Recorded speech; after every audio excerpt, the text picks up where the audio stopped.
JD Witherspoon, thanks for doing it. Show business. Good to see you, bro. How are you? I'm great. How are you? I'm good, dude. I'm hanging. I was reading an audition side that I got from my agent just now, which that's very Hollywood. It's very nice. I mean, nice just doing some lines.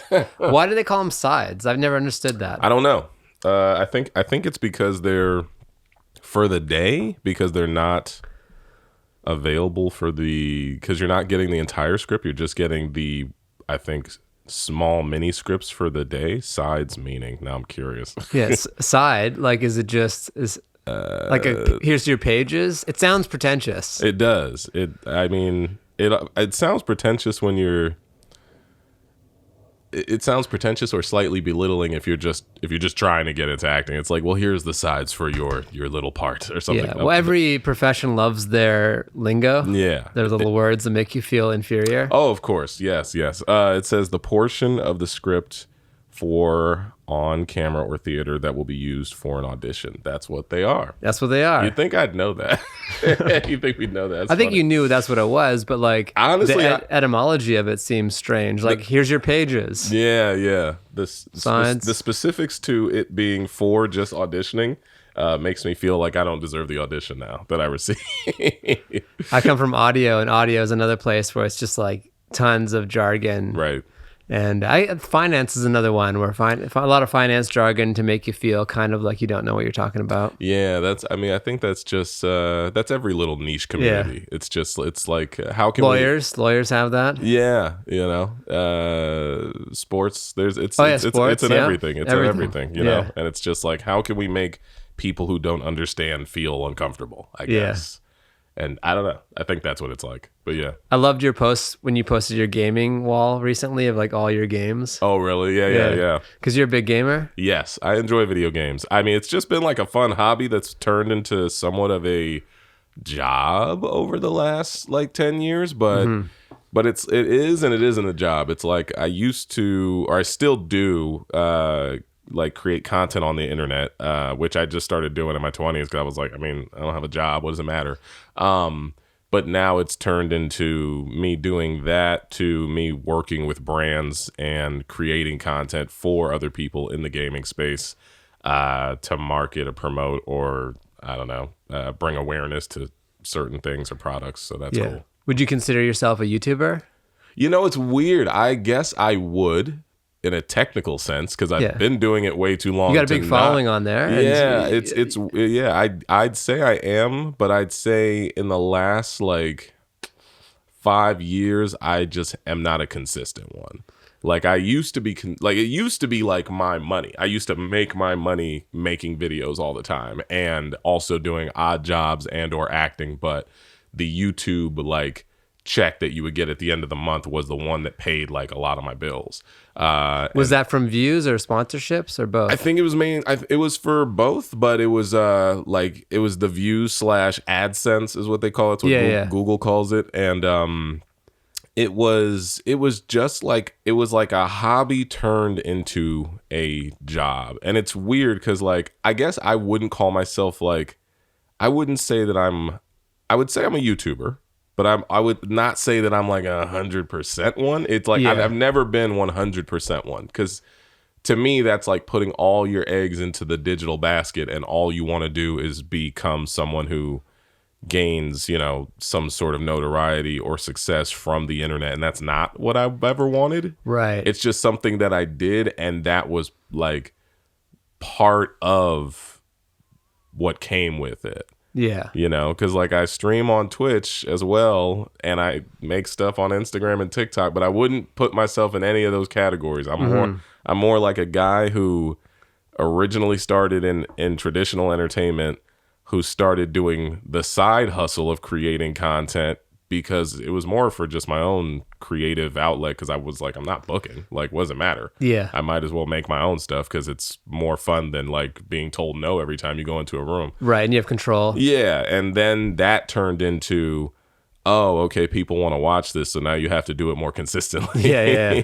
Now it's a job. Then it's like a gig / side hustle / just, it just feels like a part of like the entire realm of entertainment now. Yeah. But I mean, yeah, no, technically, I guess I'd say I'm a YouTuber. I mean, the people who know me from YouTube would say that, you know what I mean? Yeah. But then people who know me personally would be like, well, you don't do just YouTube. And I'd be like, yeah, I do it, but it's like very much a side hustle turned into somewhat of like a beneficial It's gig. not your forward-facing brand, so to speak. Because like I knew you as a comedian, and it seems like you probably just got some momentum in this content creation space. Yeah. It's earning money, and then you leaned into it a little bit, but maybe not. You never became like Mr. Beast or like decided that this is going to be your full-time gig. To me, there was like a point when I was doing it where it was like all I could think about, because it was the only thing that I was actually getting like a return on interest. I was like, okay, auditions aren't giving me that, because every time I audition, I have no idea what's going to happen. Yeah, they don't out of your control. They don't give feedback. They don't tell you what's going on. And anything else that I was doing, it was in the entertainment sphere, was just kind of like you're aloof. You have no idea what's going on. But with YouTube, when I first started, I was putting in hours towards like, okay, I have a goal of I want to hit like this many followers, this many views, this many subscribers, and I do it as much as I can nowadays. But now it's just like I can't. I guess now that I'm actually getting jobs in entertainment, it's not that it's not as appealing. It's just that things are so different. Like you could actually create content like maybe 8 to 10 years ago and people would just watch. Yeah. Like back in the day, you could just make anything and you'd have like, I'd say, a fair chance of anything being able to become popular.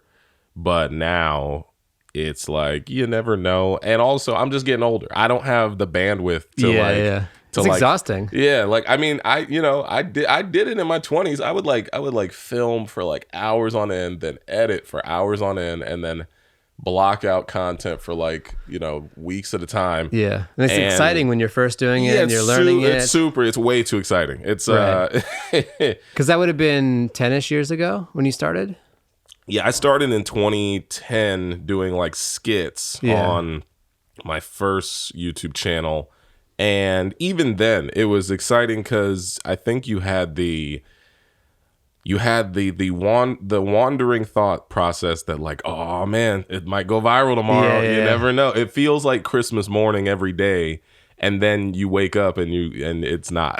You got a lump of coal, and it's like, yeah, man, nah, it bombed. All right, what's next? Yeah. Well, part of the algorithm now, it seems to be. And I talked about this a bit recently, where it's like we all like, oh, where's the algorithm? It's just we're all pontificating like it's like the word of God. Like I heard he likes this, I heard it likes this. Yeah, it's like we don't really know. We're just guessing. And hearsay, quite literally guessing. and now it's just, I think, even worse, because when you put out something you don't care about, that's the one that'll go crazy viral. You'll talk about how Chick-fil-A messed up your order or something. And then it's like, have you heard of Chick-fil-A, man? It's like, I don't know. Yeah. And you got to use the hot feature. Like Instagram Reels is the one where you get the most traction. If you use IGTV, if that's even still a thing. Or a regular post, like forget it. It's not going to see anything. And no, that's how all the platforms are. They want you to use whatever their newest feature is.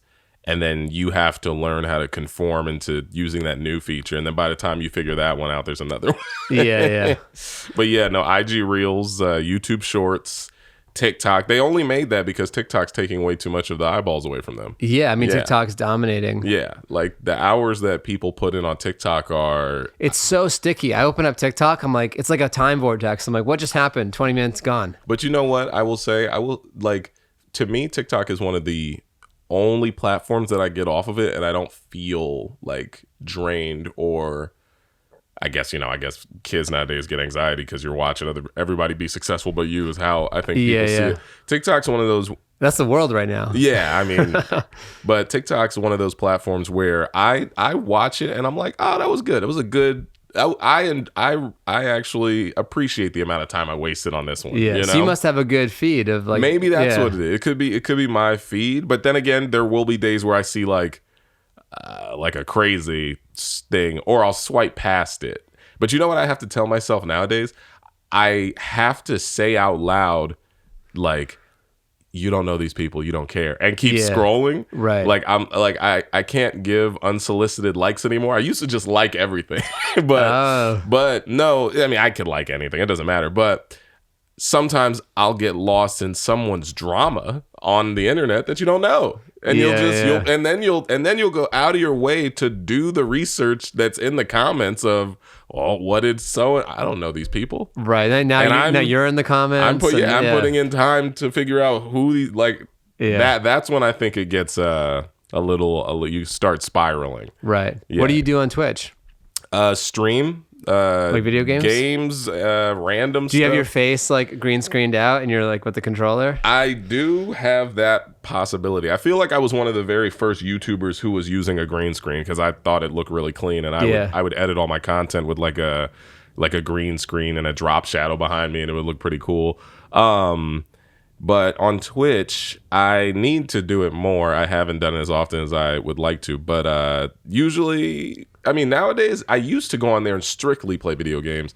I go on there and just talk now. Yeah. Like, I should do a podcast like on in there. The just chatting section? Yeah, that's it. I just I always start out my streams in the just chatting category. And then as the stream progresses, if we play a game, I'll switch to whatever game it is, because you can change the different options for what it is or categories for what you are doing on Twitch.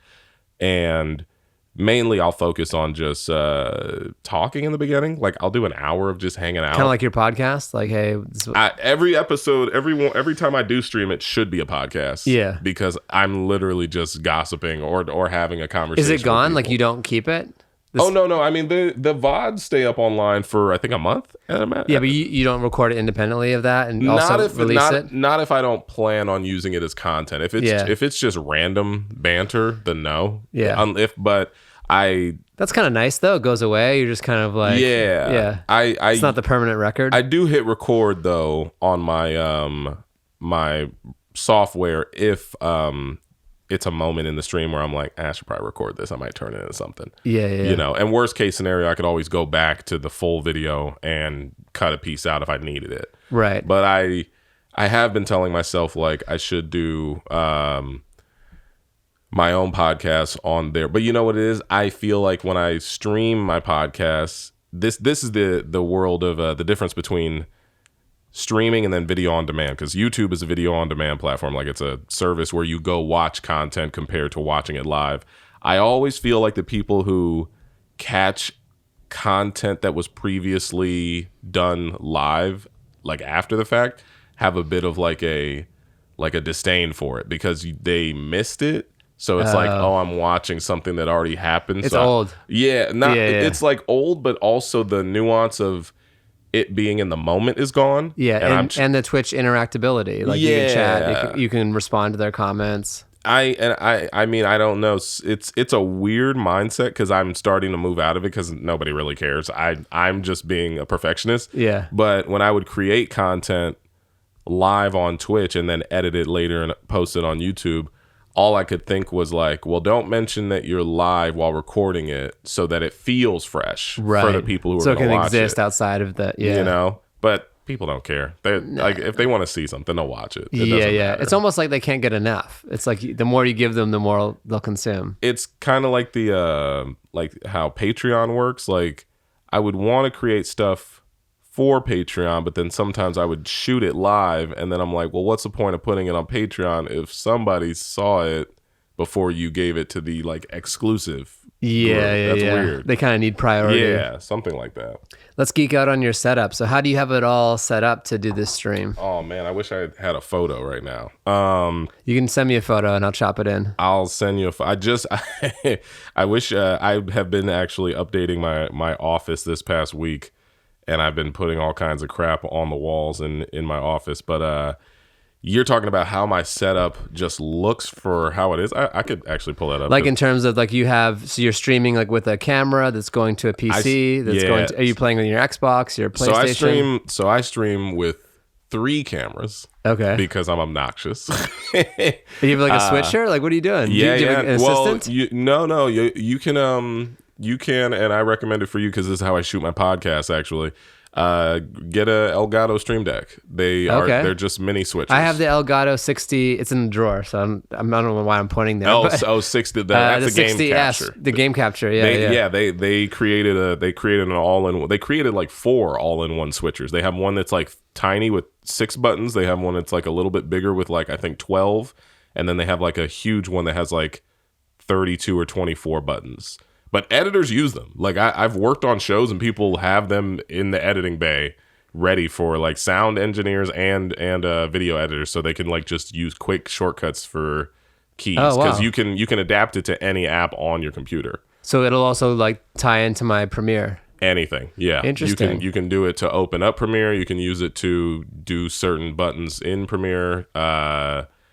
I remember I did a live show with TBS and they were using it so they could cut and go across from the live show, which is so funny that you're doing like live switching. Yeah, that's pretty dope. Yeah, or I just click the different what do you call it, scenes? Yeah. In because I use open broadcast software to stream, so that's like OBS. Yeah, that's the one that I use. I think that's the one that most people use. Because they have different there's like XSplit, OBS, Streamlabs. I think Twitch makes their own version, and whatnot. But yeah, no, I do a lot of live editing, and I'm very just normally comfortable with it. It doesn't like it feels cool. Like I'll have all my scenes set up and then I'm ready to go. Yeah. But you sound like your technical knowledge is on the higher end of artists. Definitely, I would say it is only due to trial and error, because I when I first started, I was like, oh man, I didn't know how to edit. I remember a friend of my dad's who was editing for him sat me down one day and showed me how to use Final Cut Pro 7. Is that what we used to use? I think so. And all he did was write down what letters on the keyboard do what, and then from there I just started messing around and figured it out. I was like I is in, O is out, W is like drop your clip in, R or Control Z is go back, Control something Z is go forward. It was, you got it. Yeah, it's like learning the first chords on a piano. Yeah, if you learn those things, then I think it's very simple to at least do basic editing. And then live streaming was a whole other monster that I hated learning at first, because learning how OBS is a sharp learning curve, and it's a bit of a mess and it crashes. It is when you first try it, especially, or if you're trying to explain it to someone, because it's like you're trying to explain how broadcast television works to people, and it's like, so what you want to do is grab your camera and open it up in this panel and put it there. But now it's like a cakewalk. It's like very easy to do. What are the three? So you're streaming, you're chatting. Do you just want to see the side of your face sometimes? Like, what I are have the three a camera that's doing? like in the corner of my office. Okay, so it gets like the wide shot? It shows everything in the office.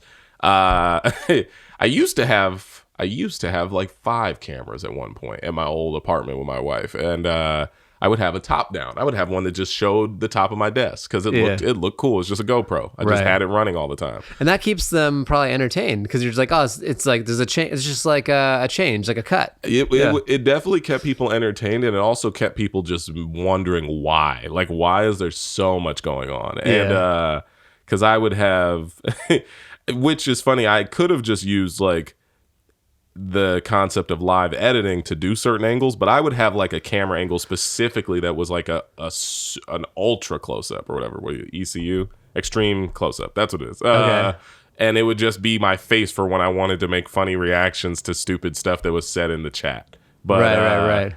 But I mean, my main setup is just like it's honestly just 2 cameras I use. I have a third one that is aimed at a green screen in case I want to do anything on green screen, but I don't usually have to do that unless I really want to get up and do it. And that's actually the one that I have that's aimed. It's aimed at the green screen actually just so I can shoot auditions for my office and whatnot, because I use a green screen. So you're sending in 5 camera auditions. Like, this imagine. Let's get him in the Editors Guild. I have done callbacks, because I will do callbacks via Zoom nowadays.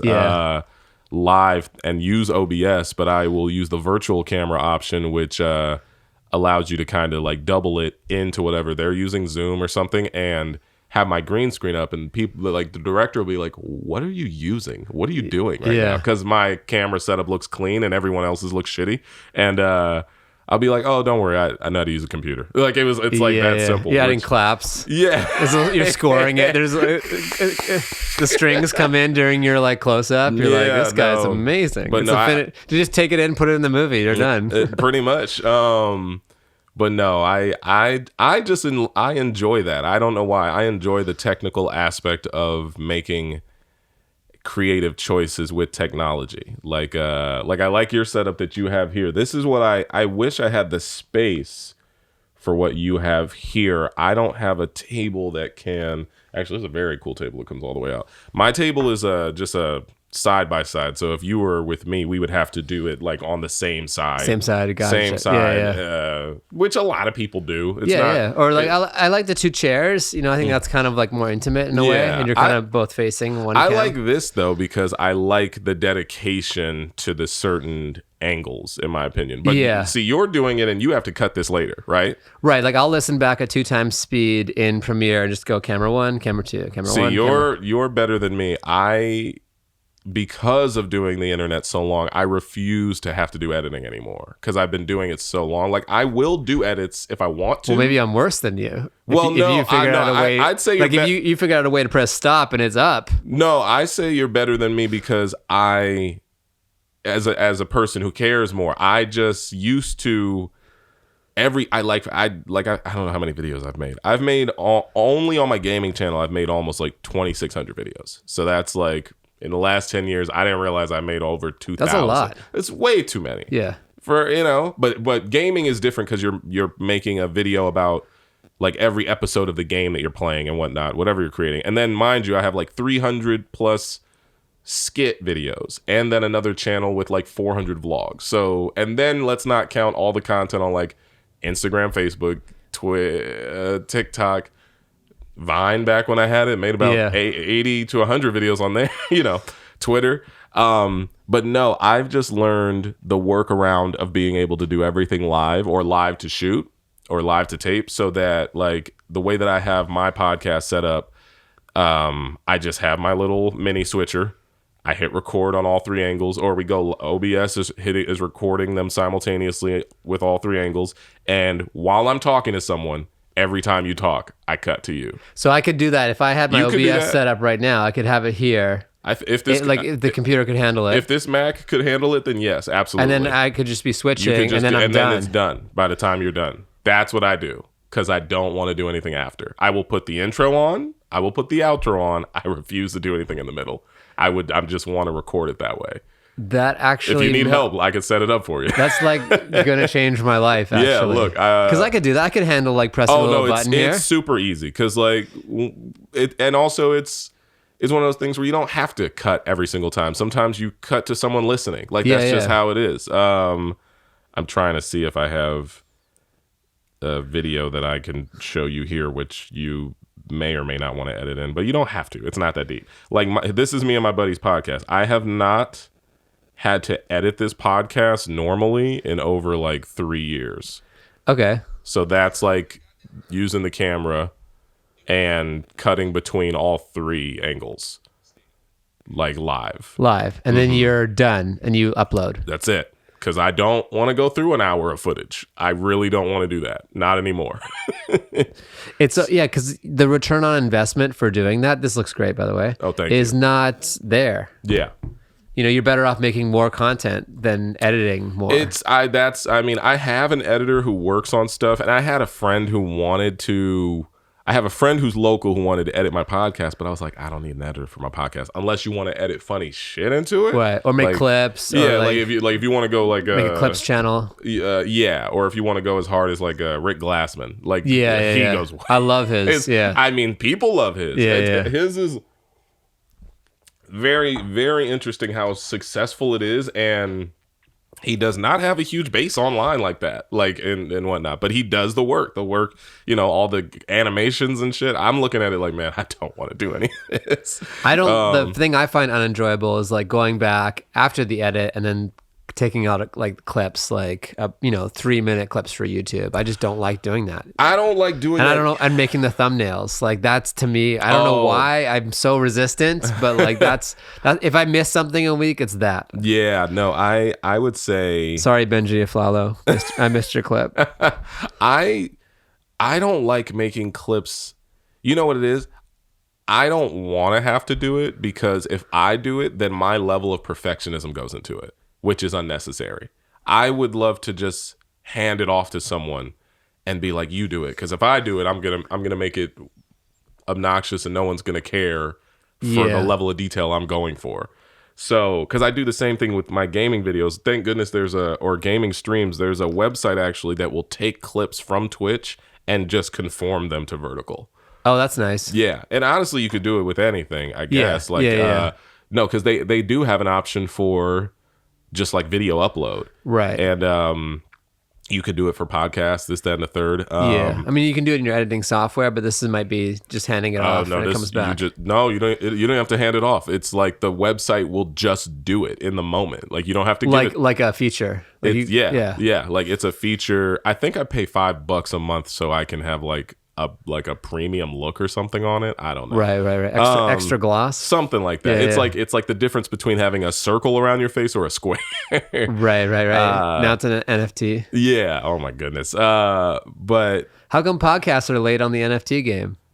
You would think that someone would be. Can you make an NFT of a podcast? I feel I don't know. Non-fungible. How fungible is this? I don't know. I mean, I've got a friend who's big. He's not big. He's an artist, and he's worked on NFT related things, but he's not too caught up in it. But he knows a lot of people who, that's just. I mean, the whole music business is leaning that way. Everything is leaning that way. There's technology, gaming companies are doing it. But there's a big backlash against that in the gaming community. I saw. I think there's a backlash from anyone who's doing it because of how just kind of like almost rip off artists it is. Like, because there's too many people who are actually just in it to rip people off. Then there are people who genuinely want to be a part of it. I get so many DMs like NFT drop, and like every day I have like 15 DMs from NFT drops. I get those a lot of those on Twitter. On Twitter, yeah. I get tagged in a lot of those on Twitter. Yeah, I'm like, why are you tagging me? Stop. I don't know. I think it's because once you follow an NFT account, then the floodgates are open. Yeah.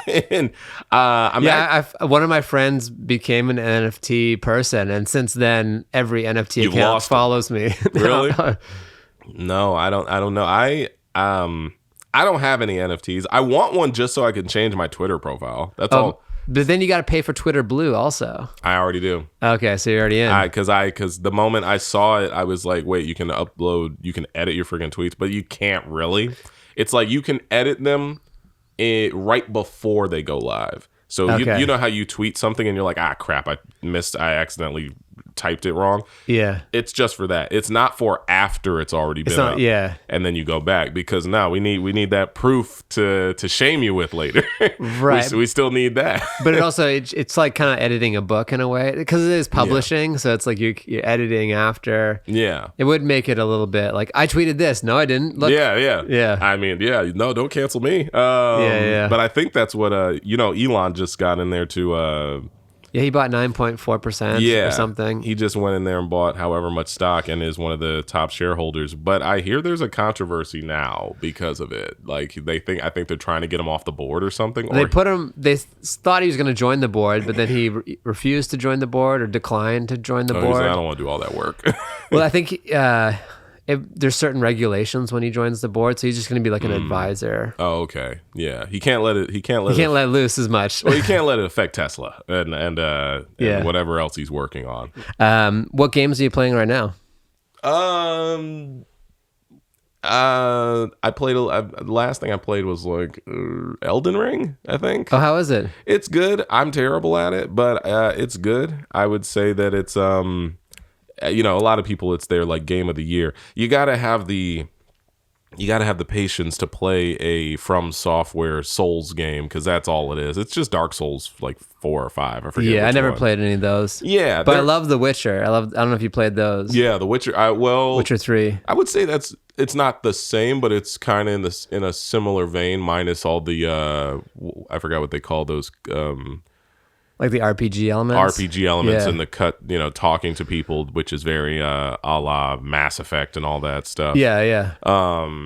But no. Mass Effect was great too. That was a great I never game. got through it, but like... I got to the 3rd game and didn't beat it, and then I saw the ending on G4 TV. And I was cool. like, all right. That's what's great about YouTube too. Sometimes you're just like, let me just see what the alternate ending is, and you don't have to like replay the game. Oh, for sure. Yeah, no one. YouTube has just eliminated. Nowadays it's like the amount of technology has just eliminated a lot of effort in a lot of things. Me and my wife, nowadays it's like, do you want to go and grab food, or do you want someone to just give it to you? Do you want somebody to just drop it off and you can afford it? And, it's definitely putting a dent in your wallet, but you're just like... But it's coming to you, and you don't have to deal. The convenience of it all. Yeah, and it's also like, it's trained us during the pandemic to not do these things. Oh, yeah. I mean, I'm trying to think of all the things that I used to do for myself that now I'm just like, oh, someone else will do it. Yeah. Someone else could do that. Well, that's good outsourcing, because it sounds like for you do a lot. You're switching, you're editing, you're kind of like if you didn't have anyone, your whole production still moves forward, right? Which is, I guess, just learning how to be like a one-man team and show. But I don't think that's good business-wise. I think once you start getting so lost and doing everything on your own, you can't really...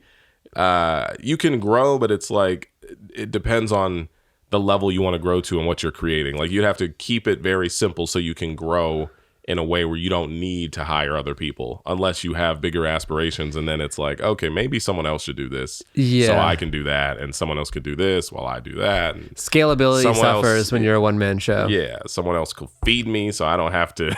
You're doing that, right? Yeah. You're outsourcing the food and the driving. Your car's driving for you. Someone's bringing your food. I'm scared to see how the world is in like 15 years where we don't have to do much of anything. Yeah. And because that's what comedy is. It's a one-man show. You're writing it yourself, you're performing yourself, you're doing the stuff. Hopefully that stays around long enough for us to just keep that going, because I don't know what an alternative to... Well, no, you go get writers. You don't have to write your own jokes, I guess. There's probably still some ghostwriters out there for bigger comics. Yeah. Or smaller ones. Maybe small comics, just you could start affording ghostwriters. Like a small comic with money? Just buying jokes? Or just that's like, I don't know, maybe it's the new NFT. It's like, I have no idea. Something where you go on Fiverr and someone's like, I'll write jokes for you, man. I just need this $5. Like, all right, what's the level of these? The jokes get better with more of an incentive. Well, when you see like these comedy documentaries and people are like, yeah, I wrote jokes for so and so, and it was $50 a joke. You're like, yeah. I guess in the 70s, it's $50 is probably like 500 now or something, 250. I feel like it's $50 back then was a lot. You could get a car for $6,000, I think, and so it was more money. But still, it also feels like, oh. Like, would you sell a great joke for $200? I don't know. Probably not. Not if the person who uses it is making $200,000. Hell no. But yeah, I think now the avenues are there to be like, I'll just put the joke out myself, and now it's for sure. Now I own it, and definitely. I don't know. Unless it didn't fit you, you're like, oh, this joke is just not my voice. I could never say it, but this is you. Yeah, that's just like what we do when we tag stuff for friends and whatnot. Yeah. Like I gave a roast battle joke to this friend who was roasting somebody. I'm like, here, take this if you want it. I'm never going to roast them. I don't do roast battle. Yeah, same here. I was going to say... I forgot what I was going to say. It was something... Comedy, one-man show. It was something about stand-up comedy. Oh, man, now I forgot. We just did that Don't Tell show. That was great in El Segundo. That was a good one. That was fun. Yeah. I want to get on more of those. You called it like they were missing a stool. You're like, I need a stool. I feel naked up here. And then he's like, some audience member's like, take my seat. And they like handed you a seat. Gave me a chair. And then you sat in the chair and you're like, this is too low. And then he stood back up. It wasn't the same. It wasn't the same as a stool. I like stool jokes. I don't know. You know what it is? Depending on the show and the crowd, is how I like to deem, am I going to sit or stand? But then again, it's weird. Some nights I'll do like sometimes I'll be in front of a big crowd and I'm like, I'm just going to sit on the chair. Yeah. And then sometimes I'll be in front of a small crowd. You need a stool. A chair is no good. No, you need I think a stool is just... Stool is iconic. Well, you need a stool because like I want to record my audio from the set and I messed up that night. I didn't get a chance to record it because I put my phone in my pocket and it turned off the recording halfway. Just like, yeah, and I was like, man, yeah. And now it doesn't count. It's like I never did the show at all. Right. Yeah, and that would have been a cool clip moment. You're like, hey, someone hands you a stool, you sit on it, you stand back up. The Don't Tell Comedy, I always see clips on their YouTube channel. They're turning into like a little mini Comedy Central or whatever on Instagram. Yeah. I was surprised nobody was filming, unless they do that only at like 1 or 2 specific venues. I mean, they have so many shows. Maybe they don't do them all, or they just didn't do that. I assume they don't. But yeah, it's smart. Like if you're running a show and you're not creating content, you're kind of like missing an opportunity to be a platform for. Like, I mean, I think one of the first ones was the Laugh Factory with their YouTube channel. That became like a platform for comedy. Yeah, Laugh Factory was doing that a long time ago, and now they're all doing it. You can see they all do it now. Yeah, Comedy Store is doing it. Well, Comedy Store, I don't know if they have they have a Instagram presence. I don't know where else they are. Are they on anything else? But on their Instagram, they're starting to put more clips, it seems like. Maybe. I don't know. I'm not a big... Not necessarily from their shows even, but just using more people performing as part of the promo for their shows. And I mean, I think that's so adverse of what I think comics learn in the beginning, because it's like you want to save all your material, don't give it away. Yeah. And I just came to terms with that like 2 weeks ago. Yeah. Like right around the time we did that show, because I posted a clip from that show. I'm like, if the joke is recorded well and I'm happy with it, it's going up. Yeah. And I'm writing something else. That's it. No more of this. I mean, I always sit back and say, well, I have plenty of fun crowd work stuff that happens, and you can't replicate crowd work. No. I mean, so whatever. Yeah. And those seem to do better online. They do. You know why? Because everyone thinks it's way more impressive that you just made it up compared to you worked on that. Okay, well, let me judge it. But you just did this live in the moment. Oh, and it kind of feels like you were there in a way. Yeah. You can live kind of through them. Yeah. It's just the same way people are used to people talking on pods. Like you're part of the conversation. Mm-hmm. And in a way, with a live clip that's like crowd work, it feels like you were there. A bit more than like... It does. Because I never feel like I'm there when I watch a comedy special at home. There's like something... No. There's something in between it all. Oh, no. Well, there's a production value. Yeah, there's production value. There's the fact that, you're just sitting at home and whatnot. Well, I mean, I don't know. As a comic, the angles are too large. Like the comic looks larger than life. At home. As a comic, I don't even watch comedy specials for the special of it all. I just listen to the jokes. Like it'll just be on in the background. It almost is a podcast. I prefer listening if it comes out on an album and a special. I prefer putting it on like Spotify or whatever in the car and listening that way. Mm-hmm. I like that too. I need to listen to more comedy albums. I listen to a lot of like I'll have like a, what do you call it? Like a station in my car that plays a bunch of like comedy album clips. Yeah. But I don't listen to any. I've listened to only so many particularly. Do you have a favorite comedy album or special, or maybe not a favorite, but do you have a few favorites or some of your... I'm trying to think of the ones that I've actually sat all the way through. I like Jamar's Neighbors. I like his comedy album from a few years ago or whatever. Okay, I haven't seen it. No, it's just, Jamar. Of course. He just dropped into the Kibitz Room show the other day. He's literally saying things that no one should say. It's just like, man, cool, bro. Yeah, but you got to have those. I mean, there's few people left who are willing to go there. Yeah, no, and Jamar does that all the time. But I mean, I've listened to like old prior comedy albums and Red Fox and some other ones, but I just got a Red Fox vinyl as a gift. I can't wait to watch it or listen to it. Yeah, that's awesome. Yeah. No, I don't have any ones that I think are like my favorites though. Yeah, I recently came across Kumail Nanjiani's, which I thought was hilarious. Oh, His one from like 8 years ago. That was super funny. That's cool.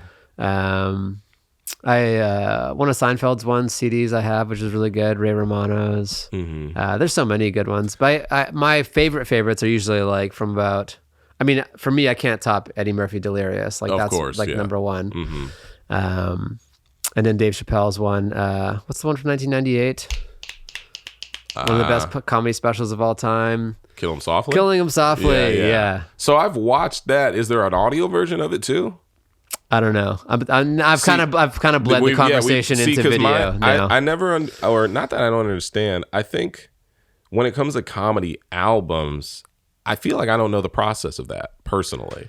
I think before they would just record the album. Now they're recording them at the same time. Yeah.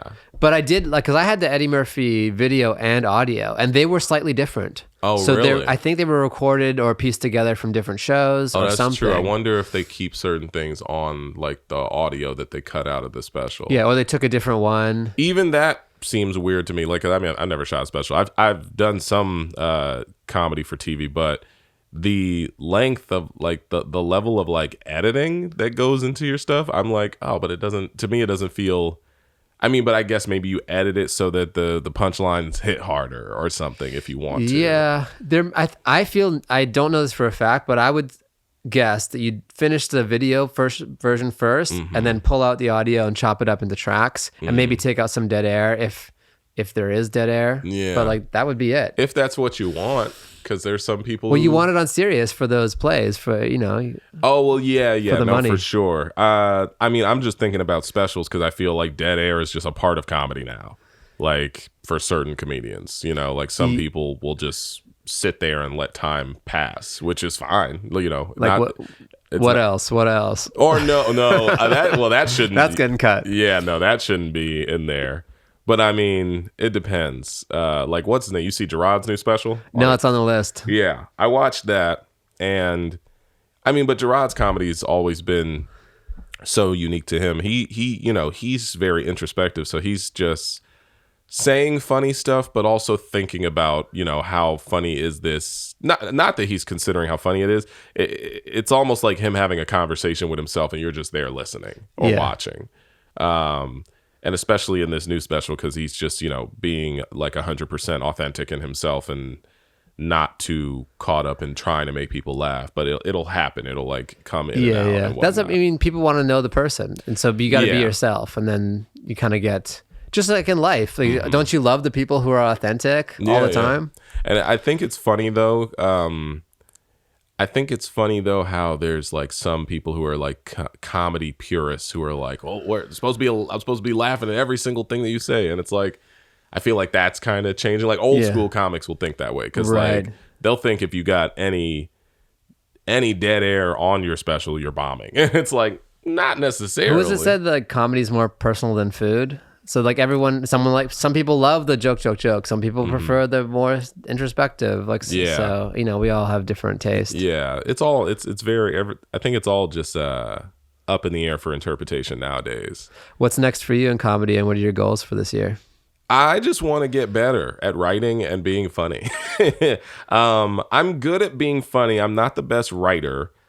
Only because I'm probably just not that consistent. I think that's what it is. Do you give yourself writing time every day? I should. I have like, it's like I'll come up with new stuff or work on old stuff and try to like kind of stretch it and turn it into like more of a more well thought out bit. But I used to like write, I think it was like 3 times a week, and I'm trying to get back into that now. I'm just trying to like force myself by like getting more shows and turn off the phone. I put it in this little timed box. Oh wow, that's great! You know what's in there right now. You got a PlayStation controller. That's hilarious. Just so you don't mess with it. You know? Yeah, no, I feel that, but I have too many distractions. I do. You know what it is? Like I like doing pen to paper. I don't know how comics just remember everything. Did you know that about comedians? Like I think that's the one thing about recent comedy documentaries I've seen. So many comedians are like, "Oh, I just like it's all up here." I'm like, "What?" That's like no writing, like Jay-Z. Like, yeah, like to a level of like either no writing or it's like, oh, it's just like a 1-line bullet point in my phone. Yeah. And I'm like the entire joke, and some of them do that. I do that when I'm conceiving ideas. I will voice to text how I think a joke is going to go. And I'll, start it out and be like, you ever have that thing happen where you do this? And then I'll just talk it out for like a good minute and a half. And then it's like a long paragraph. Yeah, I do that all the time. Hey, Siri, new notes. And then she's probably trying to do it right now.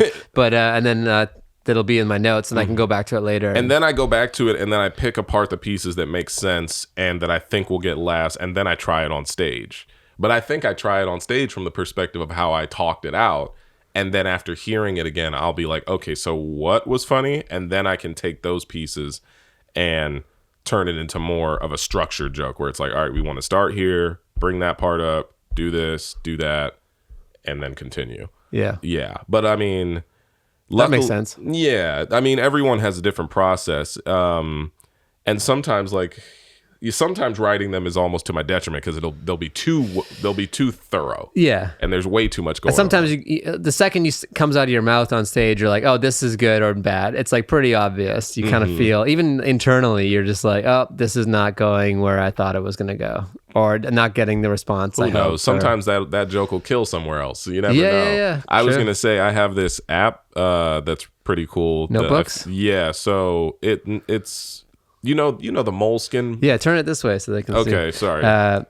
So it's called Notes app. They used to be called it's like little mini Moleskins. Yeah. Well, they have a line of Moleskin books that actually you can write in them and it'll teleport to this app. Teleport? Yeah, I don't know how else to explain it. I have a feeling it's not the terminology they use. It'll transfer to the app. So these are like the Drake hot sauce bit. Yeah. That was good. Is that your handwriting? That's my shitty handwriting. Your handwriting is beautiful. What are you talking about? I'm a cursive person. So this is my print. Print is bad for me. Like if you gave me a pen, I'm very good with cursive. But I don't. I wish I had something that I wrote. I don't recently. like. I mean, if you like this, that's great. I feel. But like those girls that you grew up with in like elementary school, middle school. You're not on middle school girl level yet. I'm not there. But you're not on. You're not football player right now. What are those? Lisa Frank notebook girls. Oh, yeah. With all the rainbows on them. No. But no, like with a pen with different colors. Yeah. Clicking around. But like this is like I found they have a freestanding Moleskin store in Century City. That sounds profitable. I don't think it is. But I love their notebooks because I would have like notes that I had in books. I think one of my first books that I wrote jokes in was in one of those. So I went in there one day and I saw this like weird display that had like a pen on it. And I was like, what's this pen? And they were like, oh, that's like the new M Notes pen. If you use it with those particular books that are next to them, everything you write will go into the app that comes with it. And I'm like, an app? And I thought that was like revolutionary as a stand-up because I was like, there's days where I want to see my book before I go on stage, but I'm not bringing. Yeah, and I'm not, especially if it's like a bigger book. I'm not bringing or like Notepad. Yeah, I'm not gonna bring that on stage unless I'm like I don't know Adam Sandler or Seinfeld level. Yeah. Because the club doesn't want to see that anyway. Not really. I mean, unless you're already like established, right? Unless you don't need them. Yeah. I was thinking there's two levels of comedian. There's like the ones who need the club and the ones that the club needs. You're one of those two. Yeah, you need the club, but they need you. You need That's the club. They need you. There's no other level. I'm trying to think if there's something before that. Like I feel like there's like because you switch. It's like a binary. It's like you're right. Yeah, because if they don't need you, then you're probably like an open micer / someone new. Or you could be very funny and like you do well all the time, they just but they don't like need you. Yeah. They don't need you, or you've been banned. They need the or you've been banned. But they need the big names for the draws. Yeah, but or you could consider a draw no draw. No, for sure. I know what you mean. Yeah. That's so funny. That I didn't. Why would I mention this to you? We don't talk that often. I got heckled at open mic recently. You told me before. Did I tell you about that night by an open micer because it was right before that. It was the same. It was the same night. Yeah, dude, it was the same night. I'm not here to out any comics. No. It was. That's one rule of the pod. We don't. No. I don't even know who. I don't know who she was. No. And she didn't know who I was. It was just very funny because I was like, am I getting heckled at an open mic by a comic? That's weird. But it's a good moment. It was a fun moment. It's a good bit. I can I can talk about it, but it's almost only funny for comedians or people who are just like, I don't know, like, oh yeah, my coworker did something similar to me. Yeah, I don't totally. know. Well, JD, this has been great. The hour went by so fast. Oh, it did. Did we talk about anything that mattered? Yeah, I think so. We talked about Twitch, and you gave us a lot of insight. I learned something, and let's call that the most important thing. No, I appreciate it, man. Yeah, and tell us your socials and where to find you. I'm on the internet at JD Witherspoon on most, if not every platform. Oh, but if you want to see video games, it's at Run JD Run. I don't know. Run JD Run video games, and maybe I'll get some Elden Ring and I'll report back. Yeah, no, Elden Ring. I think Kirby just dropped recently. I need to play the new Kirby. Yeah, I don't have. I just have one platform, so I'm not. The kids don't have a Switch? No way. They You're depriving the kids of being kids? That's what Nintendo's all about. All right, I'm a big Nintendo advocate. All right, this pod cost me $500, and go see the Sonic movie. I just saw that. It's a great movie. I don't know why I'm plugging that. All right, $500 plus $60 for the Sonic movie. Very expensive pod. Thanks for coming. No problem.